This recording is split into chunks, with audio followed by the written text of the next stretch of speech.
Monday afternoon. Nothing unusual. Then, at exactly 2:25 p.m., 60,000 Americans lose their phone service at the same moment. No storm knocked down a line, no backhoe cut a cable, no hacker broke in.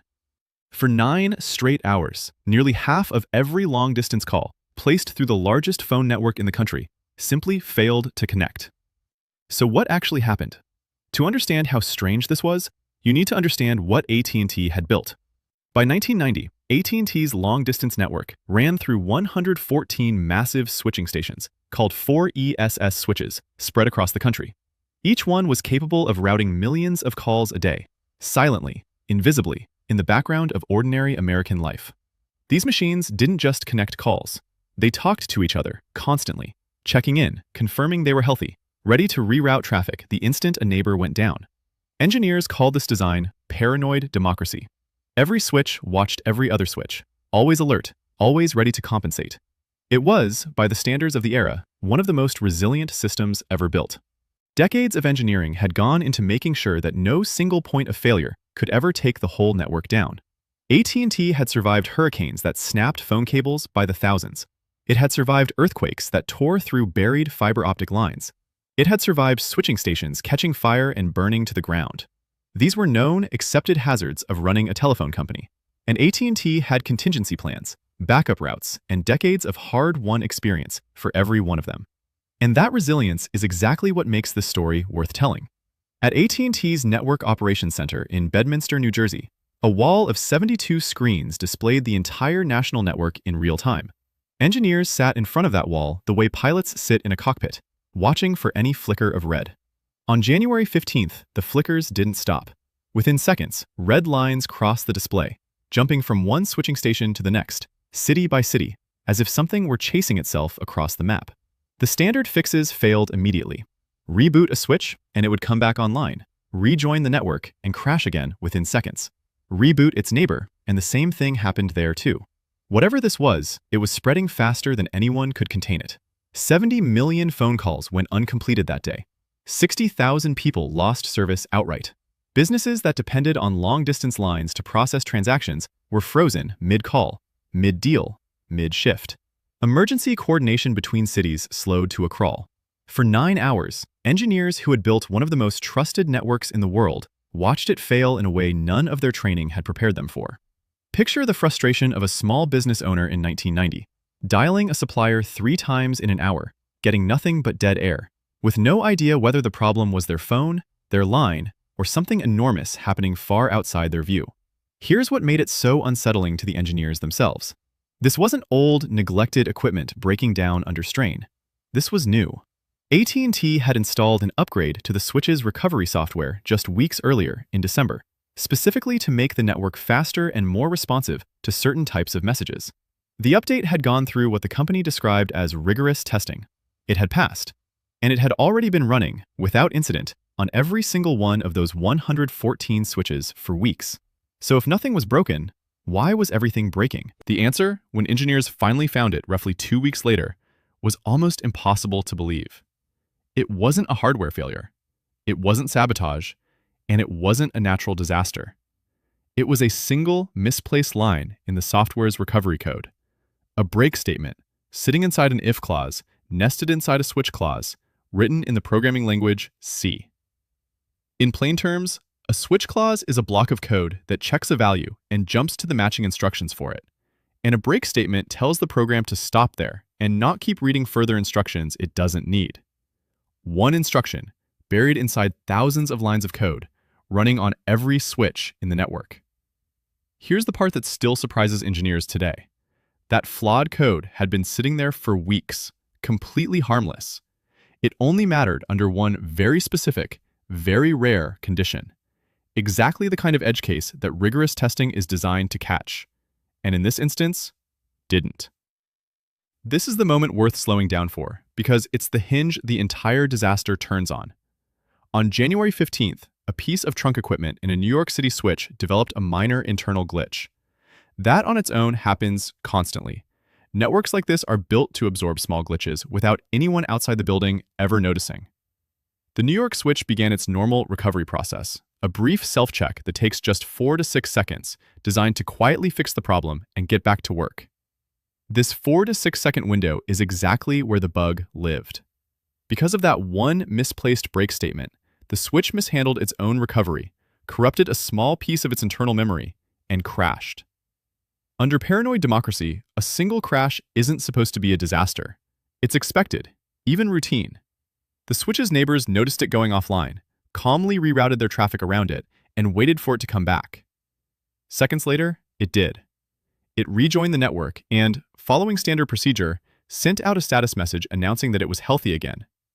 That message was the trigger. Every neighboring switch that received it ran the exact same recovery process the New York switch had just run, checking its own status the same way, and hit the exact same bug. They crashed too. And when they came back online, they sent out their own status messages, tripping the bug in the switches next to them. Each switch that failed infected the switches that existed specifically to protect it. Are you starting to see the shape of it? The very feature meant to make the network unbreakable was now the mechanism spreading the break across the entire country, one recovery message at a time. What happens to a system when the thing keeping it alive is the thing killing it? Think about what that means for a moment. Every safeguard AT&T had built, redundancy, self-healing, constant cross-checking, depended on switches trusting each other's signals without hesitation. Nobody had designed that trust to be a weakness. But on January 15th, it was the only reason a local hiccup in Manhattan became a national outage 9 hours long. For the engineers in Bedminster, this meant something none of their manuals covered. They weren't debugging broken equipment. They were debugging healthy equipment, behaving exactly as it had been designed to, in a way that was actively destroying itself. Imagine realizing, hour by hour, that the very tool built to save you is the thing spreading the fire, and that shutting it off entirely might be the only way to stop it. That is the moment this story turns from a technical curiosity into something closer to dread. Eventually, engineers stopped chasing individual failures one by one and did something simpler and more drastic. They rolled every switch back to the previous version of the software, the one running before December's update. Within hours, the red lines on that wall of screens began disappearing. The network stabilized, call by call, city by city. But it took a full 2 weeks of careful, line-by-line code review before anyone at AT&T could say with real confidence exactly what had gone wrong and why it had taken this long to notice. There's still some debate, even among the engineers and historians who've studied it since, about the precise shape of the bug. Whether that misplaced break statement caused the code to exit too early, or whether a missing break let it fall through into the wrong error handling case entirely. Contemporaneous accounts from 1990 describe it slightly differently than some modern retrospectives do. But the consensus across nearly every version of the story is the same. One small, syntactically correct, thoroughly tested line was enough to bring down half the country's long-distance calls for the better part of a day. So why does this matter now, decades later, in a world that has mostly forgotten rotary phones and toll switches? Because the architecture didn't disappear. It scaled up.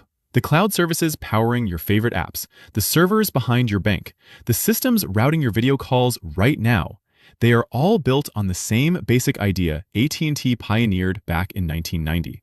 Independent machines, constantly talking to each other, automatically compensating when one of them fails. Engineers still call this self-healing infrastructure, and it still saves companies from disaster every single day, quietly, without anyone noticing. But it still carries the same hidden risk it did in 1990. When Amazon Web Services goes down for hours, when Cloudflare knocks out a large slice of the internet, when a single misconfigured setting cascades across a company's global infrastructure, the postmortem almost always reveals the same shape of failure. Not one server dying quietly in a corner while everything else keeps working. Healthy systems reacting in perfect unison to a false signal from a sick one, in a loop nobody designed on purpose and nobody saw coming. Redundancy protects you from the failures you can predict. It says nothing about the failures baked into the way your safeguards talk to each other. Modern engineers even have a name for this family of failure. A cascading failure, where one small contained problem triggers a chain reaction across systems that were each individually built to be reliable. Some of the largest outages of the last decade trace back to exactly this pattern. Not a single dramatic point of collapse, but thousands of healthy components reacting correctly in sequence to a signal that was subtly wrong. The tools have changed almost beyond recognition since 1990. Switches have become server racks.